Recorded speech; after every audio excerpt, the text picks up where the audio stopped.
Shalom,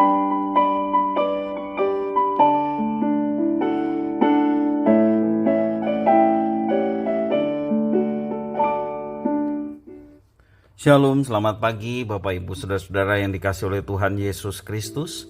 Berjumpa kembali bersama saya Pendeta Eka di dalam renungan firman Tuhan pada hari ini, hari Jumat 26 November 2021. Sukacita dan damai sejahtera dari Tuhan Yesus Kristus kiranya menyertai kehidupan kita sekalian. Puji nama Tuhan. Sampai pada pembacaan kita, kitab Ayub pasal yang kelima pada hari ini.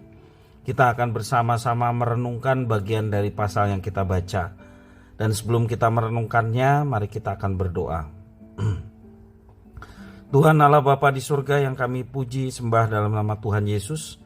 Terima kasih buat hari ini kami boleh diberkati Tuhan, kami boleh mengalami kasih setia Tuhan. Dan kami bersama-sama diberkati dengan kebenaran firman Tuhan yang kami baca. Kau juga mampukan kami untuk kami dapat memahami apa yang boleh kami baca. Engkau juga menolong kami untuk kami dapat terapkan setiap prinsip kebenaran firman Tuhan dalam hidup kami. Karena hanya dengan seperti itulah nama Tuhan dipermuliakan, firman Tuhan digenapi dalam hidup kami. Terima kasih Bapa, inilah diri kami. Kami sedia memasang telinga dan hati kami untuk kebenaran firman Tuhan. Biarlah Tuhan menolong kami, memampukan untuk kami dapat terapkan. Demi nama Tuhan Yesus kami berdoa. Amin. Bapak Ibu Saudara-saudara yang dikasihi oleh Tuhan, ketika seorang sahabat mengalami keterpurukan, ia datang memberikan wejangan hikmat. Ia mengingatkan sahabatnya bahwa Allah adalah Bapa yang baik yang akan membimbing anak-anaknya. Tidak ada yang dapat diandalkan di luar Tuhan.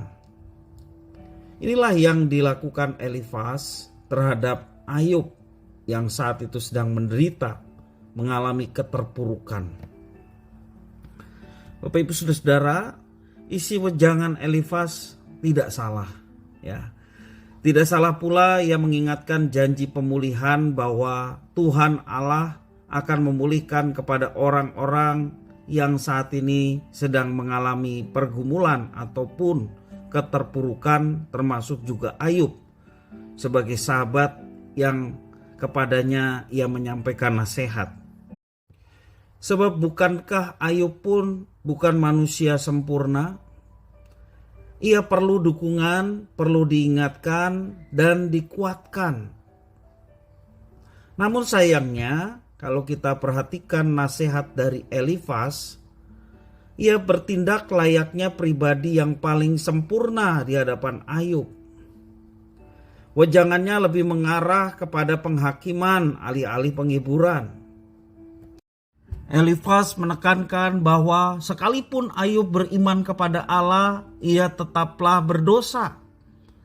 Karena itu kesukaran Ayub timbul sebagai buah dari dosanya sendiri. Bapak Ibu Saudara-saudara yang dikasihi oleh Tuhan, ketika seorang saudara atau orang yang ada di sekitar kita mengalami pergumulan ataupun keterpurukan, seringkali tidak jarang ya kita menempatkan diri seperti posisi Elifas. Merasa diri kita lebih sempurna, merasa diri kita lebih rohani daripada orang yang saat ini sedang mengalami pergumulan atau bahkan keterpurukan. Bapak Ibu Saudara-saudara yang dikasihi oleh Tuhan, seperti perkataan Elifas dalam Ayub pasal 5 ayat yang ke-6 sampai yang ke-7. Karena bukan dari debu terbit bencana dan bukan dari tanah tumbuh kesusahan, melainkan manusia menimbulkan kesusahan bagi dirinya sendiri seperti bunga api bergejolak tinggi. Bapak Ibu Saudara-saudara, maksud hati Elifas memberikan penghiburan, namun cara Elifas kebablasan, justru dia melakukan penghakiman. Mari kita juga jangan seringkali merasa bahwa diri kita sempurna sehingga justru kita memberikan nasihat, ya, alih-alih memberikan nasihat tapi justru malah memberikan penghakiman. Kita merasa sempurna dan menganggap mereka yang sedang dalam penderitaan sebagai objek yang pantas untuk kita gurui. Padahal bukankah sekalipun penderitaan sering disebabkan karena dosa, tidak menutup kemungkinan Hal itu terjadi oleh karena berbagai faktor yang lain. Tuhan senang kita hadir di tengah penderitaan sesama kita, namun bukan untuk menempatkan diri sebagai hakim.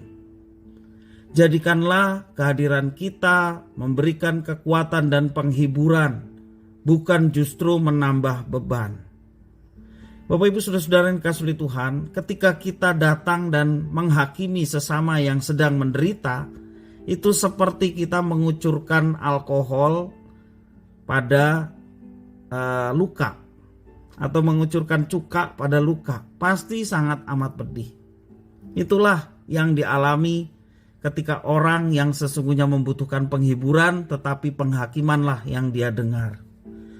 Jadilah diri kita seperti apa yang diajarkan firman Tuhan, menjadi sahabat yang baik bagi orang-orang yang saat ini sedang mengalami penderitaan atau mengalami keterpurukan. Nasihat firman Tuhan dalam Amsal 17 ayat 17 mengatakan, seorang sahabat menaruh kasih setiap waktu dan menjadi seorang saudara dalam kesukaran. Jadilah orang-orang yang setiap waktu menaruh kasih khususnya kepada mereka yang saat ini sedang menderita. Apakah penderitaan sakit penyakit atau juga pergumulan ekonomi, pergumulan-pergumulan yang lain yang sedang dialami oleh orang-orang yang kita kasihi. Jadilah orang yang menaruh kasih setiap waktu. Demikian juga menjadi saudara dalam setiap kesukaran. Kiranya firman Tuhan ini boleh memberkati kita sekalian. Mari kita berdoa. Tuhan Allah Bapa di surga yang kami puja sembah dalam nama Tuhan Yesus. Kami bersyukur, berterima kasih kepada Tuhan yang terus menyertai dan memberkati kami dengan kebenaran firman-Mu. Mampukan kami Tuhan untuk menjadi saluran berkat Tuhan ketika kami harus diperhadapkan dengan mereka yang saat ini sedang menderita ataupun mereka yang saat ini sedang mengalami pergumulan berat.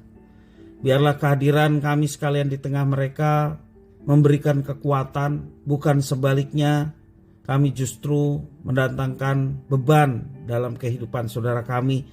Oleh karena tutur kata yang kami ucapkan bukan menguatkan, menghibur, tetapi memberi penghakiman. Dari kisah Elifas kami mau belajar, biarlah kami mau menjadi sahabat yang baik, yaitu sahabat yang menaruh kasih setiap waktu dan menjadi seorang saudara dalam kesukaran. Tuhan mampukan kami untuk kami dapat menerapkan apa yang Tuhan ajarkan dalam kitab suci, sehingga kami menjadi kemuliaan Tuhan dan kami boleh menjadi berkat bagi sesama. Terima kasih Tuhan, inilah doa permohonan ucapan syukur kami atas firman Tuhan. Demi nama Tuhan Yesus kami berdoa. Haleluya. Amin.